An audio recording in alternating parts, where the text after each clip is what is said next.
आपका स्वागत है स्टोरी यूनिवर्स में। अमृताश्व वोल्गा से गंगा लेखक राहुल सांकृत्यायन द्वारा रचित एक अद्वितीय कृति है। राहुल सांकृत्यायन भारतीय साहित्य और इतिहास के प्रमुख विद्वान, यात्रा लेखक और इतिहासकार थे, जिन्होंने अपनी रचनाओं के माध्यम से प्राचीन भारतीय संस्कृति और इतिहास को जीवंत किया।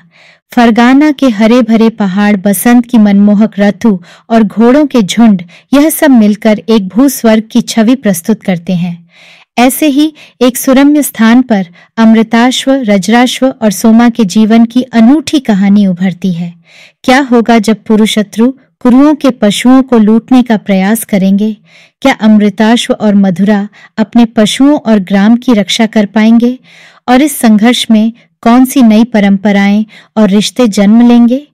इस कहानी में आपको मिलेगा प्राचीन आर्य कबीलों का जीवन, उनके संघर्ष, प्रेम और नारी शक्ति की अनूठी झलक। यह कहानी न केवल आपके रोमांच को बढ़ाएगी, बल्कि आपको उस युग की सामाजिक और सांस्कृतिक परिस्थितियों से भी रूबरू कराएगी। आइए इस अद्भुत यात्रा में हमारे साथ चलें और जानें कि किस तरह से ये वीर योद्धा अपने अस्तित्व और परंपराओं की रक्षा करते हैं। तो चलिए शुरू करते हैं। वजह 3 अमृताश्व, देश मध्य एशिया, पामीर, उत्तर कुरु, जाति हिंदी ईरानी, काल 3000 ईज़ीरो पू, येन। फरगाना के हरे हरे पहाड़, जगह जगह बहती सरिताएं तथा चश्मे कितने सुंदर हैं, इसे वही जान सकते हैं जिन्होंने कश्मीर की सुषमा देखी है। हेमंत बीतकर बसंत आ गया है और बसंत श्री उस पार्वत्य उपत्यका को भूस्वर्ग बना रही है। पशुपाल अपने हेमंत निवासों, गिरी गुहाओं या पाषाण गृहों से निकलकर विस्तृत गोचर भूमि में चले आए हैं। उनके घोड़े के बाल के तंबुओं से, जिनमें अधिकतर लाल रंग के हैं, धुआं निकल रहा है। अभी एक तंबू से एक तरुणी मशक को कंधे से लटकाए नीचे पत्थरों पर अट्टहास करती सरिता के तट की ओर चली। अभी वह तंबुओं से बहुत दूर नहीं गई थी कि एक पुरुष सामने आकर खड़ा हुआ। तरुणी की भांति उसके शरीर पर भी एक पतले सफेद ऊनी कंबल के 2 छोर दाहिने कंधे पर इस तरह बंधे हुए हैं कि दाहिना हाथ मोड़ा और वक्षार्ध तथा घुटनों के नीचे का भाग छोड़ सारा शरीर ढंका हुआ है। पुरुष के पिंगल केश श्मश्रु सुंदर रूप से संवारे हुए हैं। सुंदरी पुरुष को देख ठहर गई। पुरुष ने मुस्कुराते हुए कहा, सोमा, आज देर से पानी के लिए जा रही है? हाँ रजराश्व, किंतु तू किधर भूल पड़ा? भूला नहीं सखी, मैं तेरे ही पास चला आया। मेरे पास? बहुत दिनों बाद। आज सोमा याद आ गई। बहुत अच्छा, मुझे पानी भरकर घर में पहुंचाना है। अमृताश्व खाने बैठा है। बात करते हुए दोनों नदी तक जा घर लौटे। रजराश्व ने कहा, अमृताश्व बड़ा हो गया। हाँ, तूने तो कई वर्षों से नहीं देखा। 4 वर्ष से। इस वक्त यह 12 वर्ष का है। सच कहती हूँ रजराश्व, रूप में वह तेरे समान है। कौन जाने, उस वक्त मैं भी तो तेरा कृपा पात्र था। अमृताश्व इतने दिनों कहाँ रहा? नाना के यहाँ वाहलीकों में। सुंदरी ने जलपूर्ण मशक तंबू में रखी और अपने पति कृच्छ्राश्व को रजराश्व के आने की खबर दी। दोनों ओर उनके पीछे अमृताश्व भी तंबू से बाहर निकले। रजराश्व ने सम्मान प्रदर्शित करते हुए कहा, कह मित्र कृच्छ्राश्व, तू कैसे रहा? अग्निदेव की कृपा है रजराश्व। आजा फिर। अभी अभी सोम भांग को घोटकर मधु और अश्विनी क्षीर के साथ तैयार किया है। मधु सोम, किंतु इतने सवेरे कैसे? मैं घोड़ों के रेवड़ में जा रहा हूं। बाहर देखा नहीं, घोड़ा तैयार है तो आज शाम को लौटना नहीं चाहता। शायद इसीलिए तैयार है। यह सोम की मशक और मधुर अश्वमांस। अश्वमांस, हाँ, हमारे पशुओं पर अग्निदेव की कृपा है। मैं तो अश्वों को ही अधिक पालता हूँ। नाम उल्टा है। माँ बाप के समय हमारे घर में अश्वों की कृच्छ्रता थी, इसीलिए यह नाम रख दिया। लेकिन अब तो रद्धाश्व होना चाहिए। अच्छा, चलो भीतर। किंतु मित्र, इसी देवद्रुम की छाया में हरी घास पर क्यों ना? ठीक सोमा, तू ला सोम और मांस से यही मित्र को तृप्त करे, किंतु कृच्छ्र तू अश्वों में जा रहा था। चला जाऊंगा, आज नहीं कल, बैठ रज्राश्व। सोमा सोम की मशक और चषक प्याले लिए आई। दोनों मित्रों के बीच अमृताश्व भी बैठ गया। सोमा ने सोम, भांग के रस और चषक को धरती पर रखते हुए कहा, बिस्तर लाहूं, जरा ठहरो। नहीं सोमे, यह कोमल हरी घास बिस्तर से अच्छी है, रज्राश्व ने कहा। अच्छा, यह बतला राजू, लवण के साथ उबाला मौस खाएगा या आग में भूना? बछेड़ा 8 महीने का था, मांस बहुत कोमल है। मुझे तो सोमे भूना बछेड़ा पसंद आता है। मैं तो कभी कभी संपूर्ण बछेड़े को आग पर भूनता हूं। देर लगती है, किंतु मांस बहुत मधुर होता है। और तुझे भी सोमे, मेरे चषक को अपने ओठों से मीठा करना होगा। हाँ हाँ सोमे, राज बहुत समय बाद आया है। कृच्छ्राश्व ने कहा, मैं जल्दी आती हूं, आग बहुत है, मांस भूनते देर न लगेगी। कृच्छ्राश्व को चषक पर अड़ेलते देख रज्राश्व ने कहा, क्या जल्दी है? सोम मधुरतम है, सोमा का हाथ और सोम, सोम अमृत है। यह सोम पाई को अमृत बनाता है, पी सोम और अमृत बन जा। तू अमृत क्या बनेगा? जिस तरह चषक पर चषक उंडेले जा रहा है, उससे तो अचिर में मृतसा बन जाएगा। किंतु तू जानता है रज्र, मैं सोम से कितना प्रेम रखता हूं। इसी वक्त भुने मांस के 3 टुकड़ों को चमड़े पर लिए सोमा आकर बोली, किंतु कृच्छ्र, तू सोमा से प्रेम नहीं रखता? सोमा से भी और सोम से भी। कृच्छ्र ने परिवर्तित स्वर में कहा। उसकी आंखें लाल हो रही थीं। और सोमा, आज तुझे क्या परवाह? हाँ, आज तो मैं अतिथि रज की हूं। अतिथि या पुराने मित्र की? हंसने की कोशिश करते हुए कृच्छ्र ने कहा। रज्राश्व ने हाथ पकड़कर सोमा को अपनी बगल में बैठा लिया और सोम पूर्ण चषक को उसके मुंह में लगा दिया।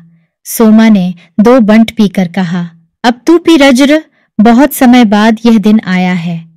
रज्राश्व ने सारे चषक को एक सांस में साफ कर नीचे रखते हुए कहा, तेरे ओठों के लगते ही सोमे, यह सोम कितना मीठा हो जाता है। कृच्छ्राश्व पर सोम का असर होने लगा था। उसने झटपट अपने चषक को भरकर सोमा की ओर बढ़ाते हुए लड़खड़ाती जबान से कहा, तो इस से भी क ध धु र ब न आई दे। सोमा ने उसे ओठों से छू लौटा दिया। अमृताश्व को बड़ों के प्रेम आलाप में कम रस आता था, इसलिए वह समवयस्क बालक बालिकाओं के साथ खेलने के लिए निकल भागा। कृच्छ्राश्व ने झपी जाती पपनियों और गिरे जाते शिर के साथ कहा, सो ओ मम गगाना एक गगाऊं। हाँ, तेरे जैसे गायक क्या कुरु में कहीं है? ठठी कम मेरे जैसा गायक नहीं, तू तो सुसुना प्रिपीव वे मा मसो मम। रहने दे कृच्छ्र, देख तेरे संगीत से सारे पशु पक्षी जंगल छोड़ भाग रहे हैं। ह हु यह समय सोमपी अमृत बनने का नहीं था। आमतौर से उसका समय सूर्यास्त के बाद होता है, किंतु कृच्छ्राश्व को तो कोई बहाना मिलना चाहिए। उसके होश हवाश छोड़ चित्त पड़ जाने पर सोमा और रज्राश्व ने प्याले रख दिए और दोनों नदी के किनारे एक चट्टान पर जा बैठे। पहाड़ के बीच यहाँ धार कुछ समतल भूमि में बह रही थी, किंतु उसमें बड़े छोटे पत्थरों के ढोंके भरे हुए थे, जिन पर जल टकराकर शब्द कर रहा था। पत्थरों की आड़ में जहां तहां मछलियां अपने पंखों को हिलाती, चलती फिरती दिखलाई पड़ती थीं। तट के पास की सूखी भूमि पर विशाल साल, देवदारू आदि के वृक्ष थे।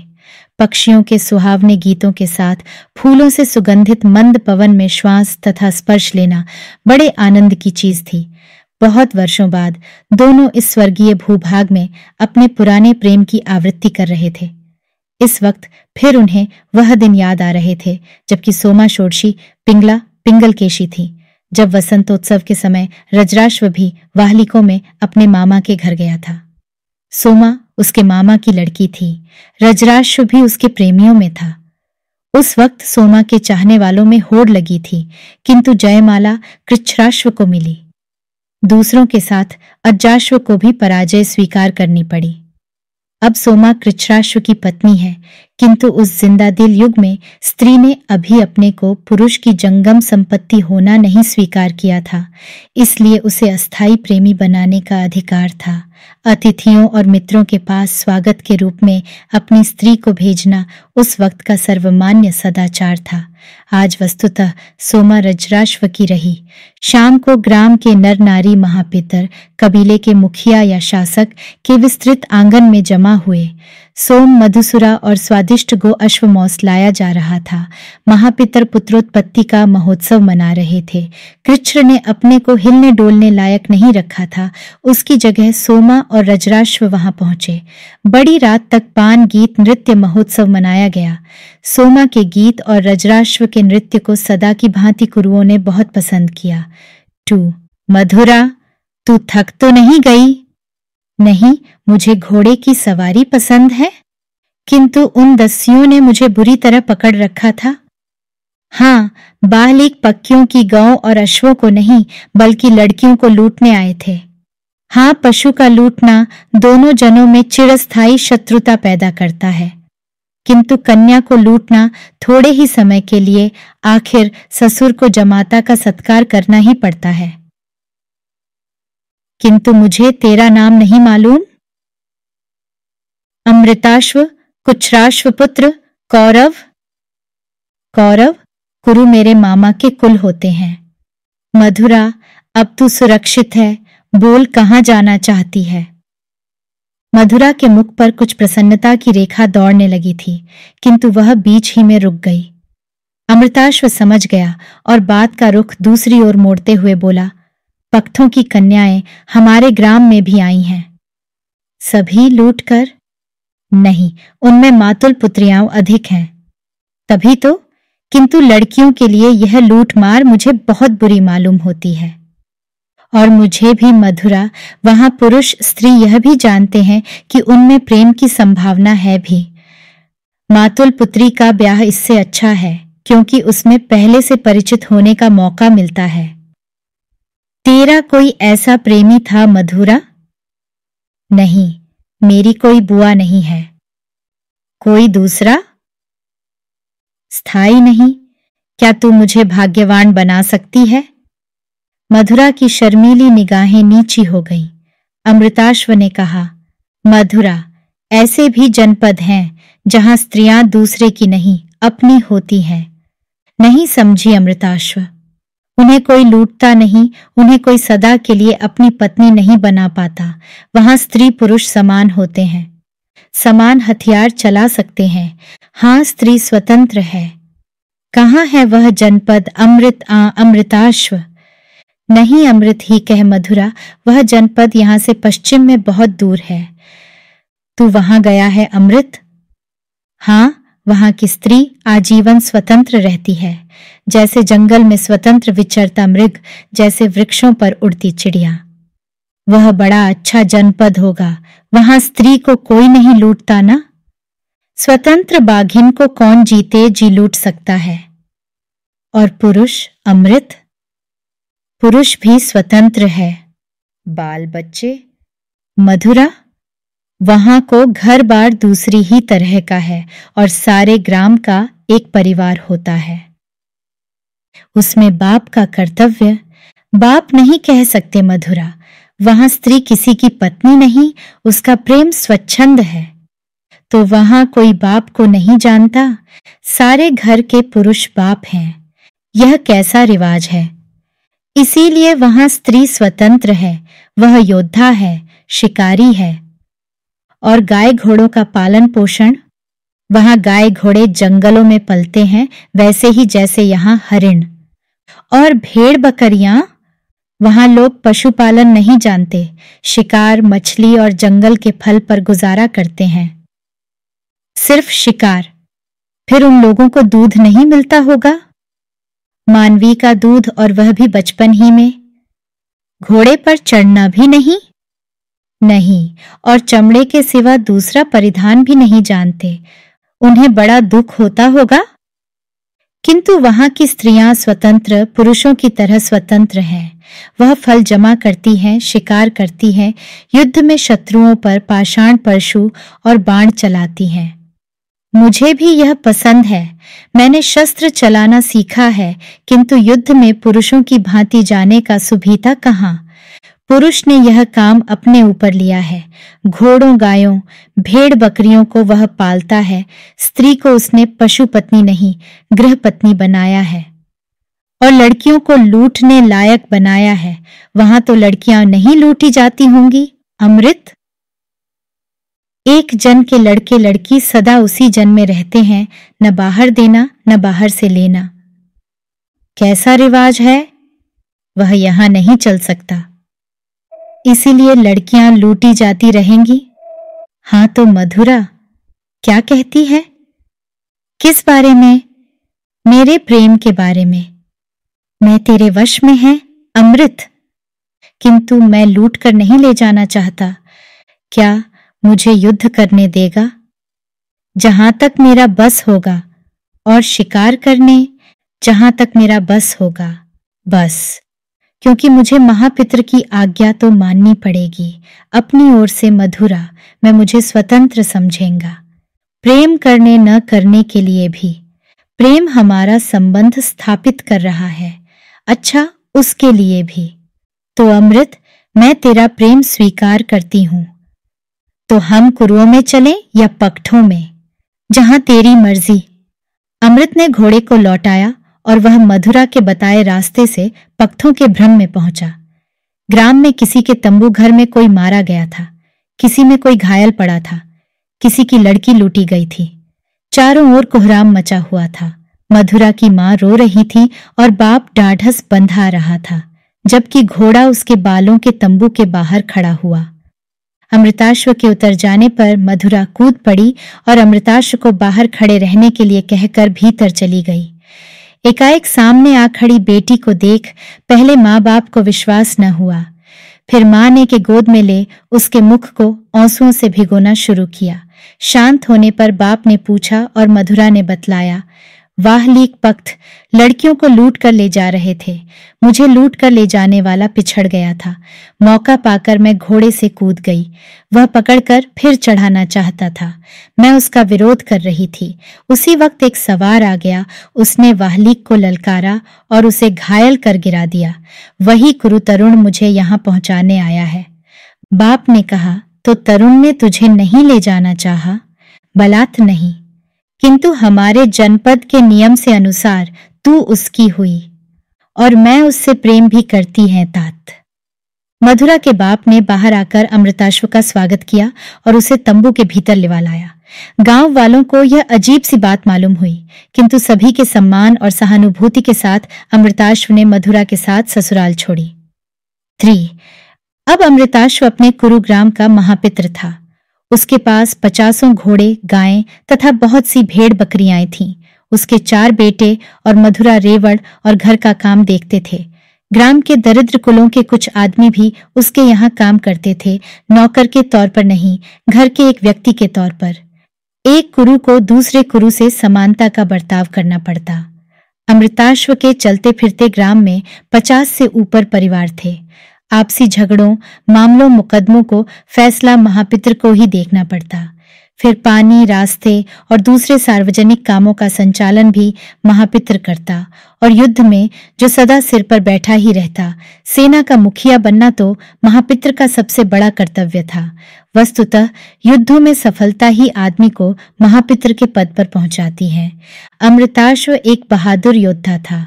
पख्तों, बाहलीकों तथा दूसरे जनों अनेक युद्धों में उसने अपनी बहादुरी दिखलाई थी। मधु को दिए उसके वचनों का उसने पालन किया।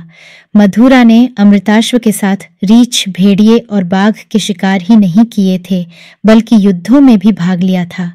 यद्यपि जन वालों में से किसी किसी ने इसे पसंद नहीं किया था, उनका कहना था, स्त्री का काम घर के भीतर है। अमृताश्व जब पहले पहल महापित्र चुना गया, उस दिन कुरुपुर महोत्सव मना रहा था। तरुण तरुणियों ने आज के लिए अस्थायी प्रणय बांधे थे। ग्रीष्म के दिनों में नदी की उपत्यका और पहाड़ पर घोड़ों और गायों के रेवड़ स्वच्छंद चर रहे थे। गांव वाले भूल गए थे कि उनके शत्रु भी हैं। पशुधन के होते ही उनके शत्रुओं की संख्या बढ़ती थी। जब कुरुजन वोल्गा के तट पर था, उस वक्त उसके पास पशुधन नहीं था। उस वक्त उसे आहार जंगल से लेना पड़ता था। कभी शिकार, मधु या फल न गिने से भूखा रहना पड़ता था। अब कुरुओं ने शिकार के कुछ पशुओं, गाय, घोड़े, भेड़, बकरी, खर को पालतू बना लिया था। वह उन्हें मांस, दूध, चमड़ा ही नहीं बल्कि ऊन के वस्त्र भी देते। कुरुआनियां सूत कातने और कंबल बुनने में कुशल, किंतु यह कुशलता समाज में उनके पहले स्थान को अक्षुण्ण नहीं रख सकी। अब स्त्री नहीं पुरुष का राज्य है। जन नायिका, जन समिति का नहीं बल्कि लड़ाके महापित्र का शासन है, जो जनमत का ख्याल रखते हुए भी बहुत कुछ अपने मन से निर्णय करता। और संपत्ति, जहां स्त्री के राज्य में परिवार का परिवार सदा एकत्र रहता, एक साथ काम करता, वहां अब अपना अपना परिवार, अपना अपना पशुधन और उसका हानि लाभ भी अपने ही को था। हाँ, सबके संकट के वक्त जन फिर एक बार पुराने जन का रूप लेना चाहता था। अमृताश्व महापित्र के महोत्सव में मस्त जन को अपने पशुधन की फिक्र न थी। बाजे की आवाज पर थिरकते तरुण सिर्फ सोमसुरा और सुंदरियों का ख्याल रख सकते थे। पहर रात रह गई थी, किंतु नृत्य अब भी बंद होना नहीं चाहता था। इसी वक्त चारों ओर कुत्ते जोर जोर से भौंकते हुए उपत्यका के ऊपर के भाग की ओर दौड़ते मालूम हुए। अमृताश्व उन पुरुषों में था जो सोम को उतना ही पीने में आनंद मानते हैं जितने में उनकी आंखों में लाली उतर आए और साथ ही होश हवाश भी हाथ से जाने न पावे। कुत्तों की आवाज सुन चुपके से उठ उसने काठ के बेट वाली अपनी पाषाणी गदा को संभाला और नदी के किनारे किनारे आवाज आने की दिशा की ओर चलना शुरू किया। थोड़ी ही दूर जाने पर अस्ताचल पर पहुंचते चंद्रमा की रोशनी में कोई स्त्री आती दिखाई पड़ी। वह ठहर गया। पास आने पर मालूम हुआ वह मधुरा है। मधुरा की सांस अभी तेजी से चल रही थी। उसने उत्तेजित स्वर में कहा, पुरु, हमारे पशुओं को हाँ के लिए जा रहे हैं, हाँ के लिए जा रहे हैं और हमारे सारे तरुण नशे में चूर हैं। तू कहाँ तक गई थी मधुरा? उतनी ही दूर तक जितने में कि मैं इतना जान सकी। सारे पशुओं को ले जा रहे हैं। देर से जान पड़ता है, बिखरे रेवड़ को एकत्र करने में लगे हुए थे। तू क्या सोचती है मधुरा? देर करने का समय नहीं और हमारे सारे तरुण नशे में चूर हैं। जो चले सकें उन्हें लेकर धावा बोलना चाहिए। हाँ जरूर, लेकिन एक बात है मधुरा, तुझे मेरे साथ नहीं चलना चाहिए। इन तरुणों का आधा नशा तो इस समाचार से ही उतर जाएगा और बाकी को दही खिलाना। जैसे जैसे नशा उतरता जाए वैसे वैसे भेजती जाना। और कुरुआनियां, मैं कुरुओं के महापितर की हैसियत से आज्ञा दे सकता हूँ उन्हें युद्ध क्षेत्र में उतरने की। उस पुरानी विस्मृत प्रथा को हमें जगाना होगा। मैं आगे आने की कोशिश नहीं करूंगी। अच्छा, जल्दी। महापित्र की आज्ञा पर बाजे एकदम बंद हो गए। नर नारी महापित्र के गिर्द जमा हो गए। सचमुच गो अश्वहरण की बात सुनते ही उनमें से कितनों का नशा उतर गया। उनके चेहरों पर प्रणय मुद्रा की जगह वीर मुद्रा छा गई। महापित्र ने मेघ गंभीर स्वर में कहा, कुरुओं और कुरुआनियों, पुरुष शत्रुओं से हमें अपने धन को छीनना है। लड़ाई होगी। तुम में से जितने होश में हैं अपने हथियार को ले घोड़ों पर सवार हो मेरे पीछे आए। जो नशे में हो मधुरा से दही लेकर खाएं और उतरते ही दौड़ आए। कुरुआनियों, आज तुम्हें भी मैं रणक्षेत्र में आने की आज्ञा देता हूँ। पुरानी कुरुआनियां युद्ध क्षेत्र में पुरुषों के समान भाग लेती थीं। यह हम वृद्धों से सुनते आए हैं। आज तुम्हारा महापित्र अमृताश्व तुम्हें इसकी आज्ञा देता है। दम के दम में 40 घोड़े जमा हो गए। पुरुष जितने पशुओं को जमा कर पाए थे उन्हें उपत्यका के ऊपर की ओर भगाए लिए जा रहे थे। पर 2 घंटे की दौड़ के बाद पांव फटते वक्त कुरुओं ने उन्हें देखा। घोड़ों और गायों के इतने झुंड को इकट्ठा कर उस पहाड़ी से दौड़ाते हुए हाँकना आसान काम न था। पुरुष सवार अपने चमड़े के कोड़ों को हवा और पत्थरों पर पटक कर पशुओं को भयभीत कर रहे थे। अमृताश्व ने देखा पुरुओं की संख्या 100 के करीब होगी। अपनी 40 की टुकड़ी से लड़ाई शुरू करनी चाहिए या नहीं, इस पर ज्यादा मत्थापच्ची वह करना नहीं चाहता था। उसने सींगों के लंबे भाले को संभालकर दुश्मन पर हमला करने की आज्ञा दी। कुरुवीर और वीरांगनाओं ने वीरांगनाएं आदि से कम नथ निर्भय हो घोड़ों को आगे दौड़ाया। उन्हें देखते ही कुछ को पशुओं को रोक रखने के लिए छोड़ पुरु नीचे की ओर दौड़ पड़े और घोड़ों से पूरा फायदा उठाने के लिए नदी के किनारे एक खुली जगह में खड़े हो कुरुओं का इंतजार करने लगे। अमृताश्व की आकृति उस वक्त देखने लायक थी। उसका घोड़ा अमृत और वह दोनों एक ही शरीर के अंग मालूम होते थे। हरिण के तेज सींग को उसका भाला एक बार जिसके शरीर पर लगता वह दूसरे बार के लिए अपने घोड़े पर बैठा नहीं रह सकता था। पुरुओं ने धनुष बाण और पाषाण परशु पर ज्यादा भरोसा कर गलती की थी। यदि उनके पास भी उतने ही सींग के भाले होते तो निश्चय ही कुरु उनका मुकाबला नहीं कर सकते थे। 1 घंटा संग्राम होते हो गया। कुरु अब भी डटे हुए थे, किंतु उनके 1/3 योद्धा हताहत थे। यह डर की बात थी। इसी वक्त 30 कुरु घुड़सवार ललकारते हुए संग्राम क्षेत्र में पहुंचे। कुरुओं की हिम्मत बहुत बढ़ गई। पुरु बुरी तरह से मरने लगे। उनकी नाजुक हालत देख पशुओं को रोक रखने के लिए छोड़े हुए घुड़सवार भी आ पहुंचे, किंतु इसी समय 40 कुरु कुरुआनियों का जत्था लिए मधुरा आ पहुंची। 1.5 घंटा जमकर युद्ध हुआ। अधिकांश पुरु हताहत हुए, कुछ भाग निकले। घायलों का खात्मा कर कुरुवाहिनी पुरु ग्राम की ओर बढ़ी। वह 4 कोस ऊपर था। सारा ग्राम सूना था। लोग तंबुओं को छोड़कर भाग गए थे। उनके पशु जहां तहां चर रहे थे, किंतु कुरुओं को पहले पुरुओं से निबटना था। पुरु बुरी तरह घिर गए थे। ऊपर भागने का उतना सुभीता न था। उपत्यका संकरी होती गई थी और चढ़ाई कड़ी थी, तो भी प्राण बचाने के लिए नर नारी घोड़ों पर भागे जा रहे थे। आखिर ऐसा भी स्थान आया जहां घोड़ा आगे नहीं बढ़ सकता था। लोग पैदल चलने लगे। कुरु उनके नजदीक आ गए थे। बच्चे, बूढ़े, स्त्रियां तेजी से नहीं बढ़ सकते थे, इसलिए उन्हें भागने का मौका देने के लिए कुछ कुरुभट एक संकरी जगह में खड़े हो गए। कुरु अपनी संख्या का पूरा इस्तेमाल नहीं कर सकते थे, इसलिए उन्हें इन पुरुओं से रास्ता साफ करने में कुछ घंटे लगे।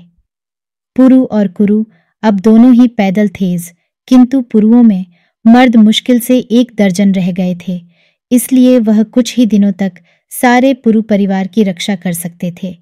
उन्होंने एक दिन कुछ साहसी स्त्रियों को ले एक दुरूह पथ पकड़ वह उपत्यका छोड़ दी और पहाड़ों को पार करते दक्षिण की ओर बढ़ गए।